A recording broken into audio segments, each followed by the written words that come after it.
ถวายความเคารพท่านพระครูจันทสารธรรมบุญเจ้าคณะตำบลตรงพ่อทองเหนือ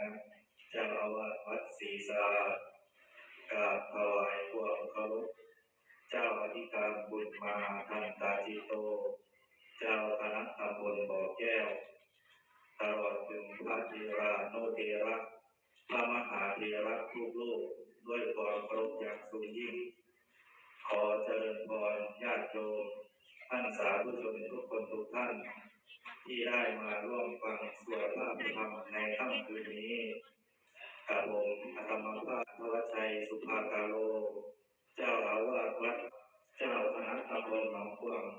เลขานุการเจ้าคณะอำเภอบ้านม่วงได้รับมอบหมายให้เป็นผู้อ่านใบคำสั่งรักษาการแทนเจ้าอาวาสบัดนี้ได้เวลาอันเป็นมงคลแล้วกับผมขออนุญาตอ่านใบคำสั่งรักษาการแทนเจ้าอาวาสเป็นลำดับสืบต่อไปคำสั่งเจ้าคณะตำบลบ่อแก้วที่1/2568เรื่องแต่งตั้งผู้รักษาการแทนเจ้าอาวาสวัดห้วยบงด้วยพระปัญญีศรีวัสุโธวัดห้วยบงตำบลบ่อแก้วอำเภอบ้านม่วงจังหวัดสกลนครตำแหน่งผู้รักษาการแทนเจ้าอาวาสวัดห้วยบงได้มรณภาพเมื่อวันที่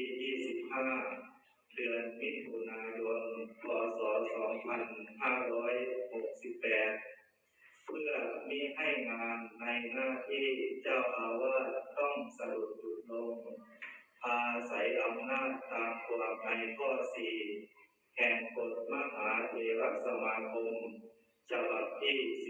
19 พ.ศ. 2536ว่าด้วยการแต่งตั้งถอดถอนพระสังฆาธิการออกตามความในพระราชบัญญัติคณะสงฆ์ พ.ศ.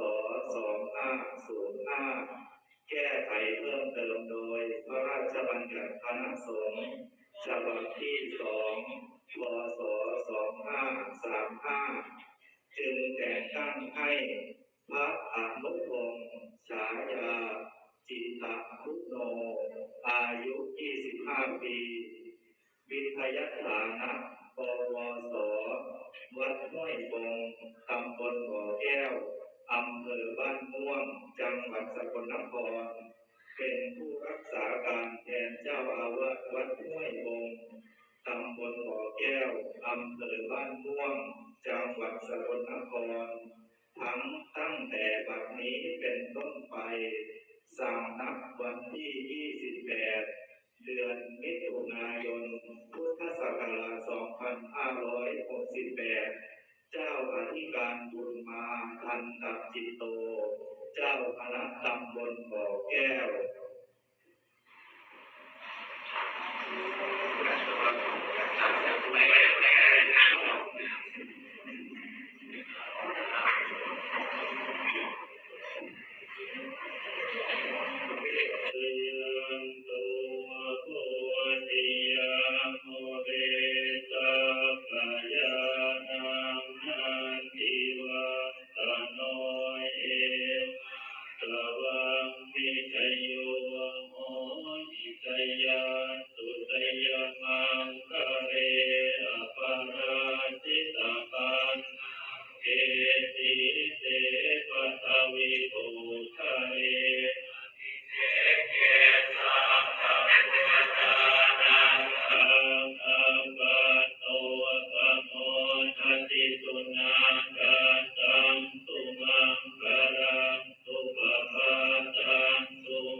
มีอะไรใหม่บ้างนะไปดูกัน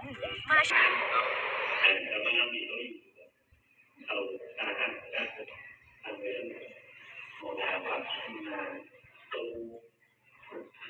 มันต้องทำตัวเราทำตัวเราเราไม่หรอกแต่ละนะ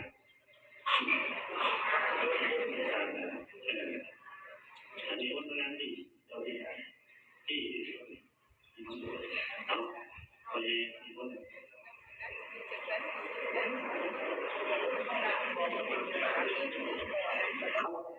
ขณะที่มันพระคุณเจ้าสี่รูปนะครับครับซึ่งท่านผู้ใหญ่นะครับได้เตรียมไว้ชุดแรกนะครับ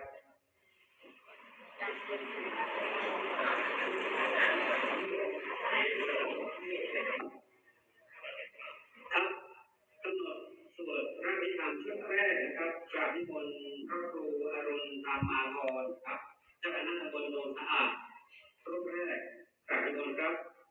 รูปที่สองนะครับพระสิทธิศักดิ์เตชะทัตโตนะครับกราบนิมนต์ครับ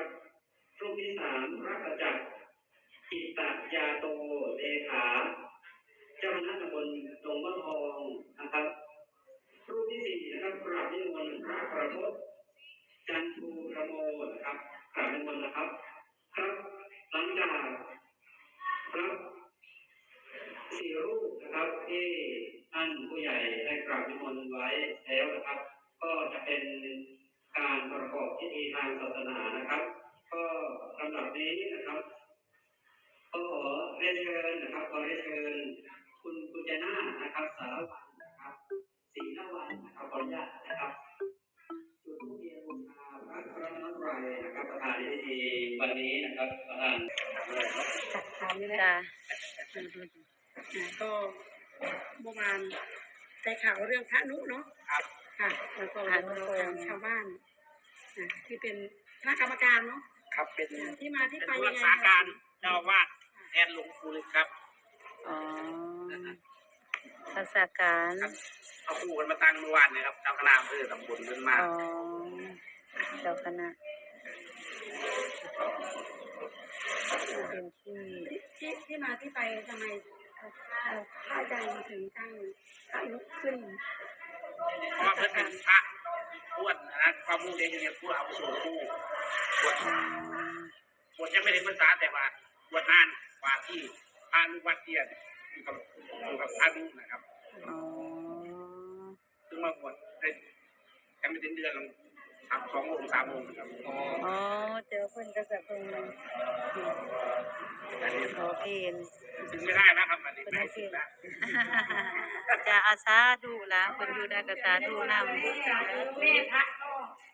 ไปบอกพวกเราเหมือนกันเพราะว่าก็รู้สึกว่าคนนี้เป็นการได้ยินที่ว่าลูกชายที่บวชเป็นพระถึงได้รักษาการแทนเจ้าว่าก็รู้สึกว่าสุดยอดศึกษากับผู้ใหญ่บ้านใหญ่บ้านนี่นะครับ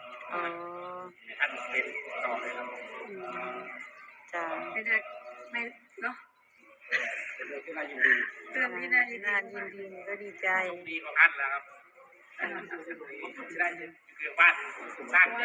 ด้วยการทำสร้างเหมือนกันท่านเองก็มีเขาเรียกว่ามีเสียงที่แบบสวดเพราะครับสนอฟังแล้วก็สนอหูไพเราะท่านเราเด็กคนอยู่นั่นแหละเราเองก็เทศมันจะเพาะนะเทศนี่เทศนี่ก็เพาะคือตอนที่พระยังไม่ได้บวช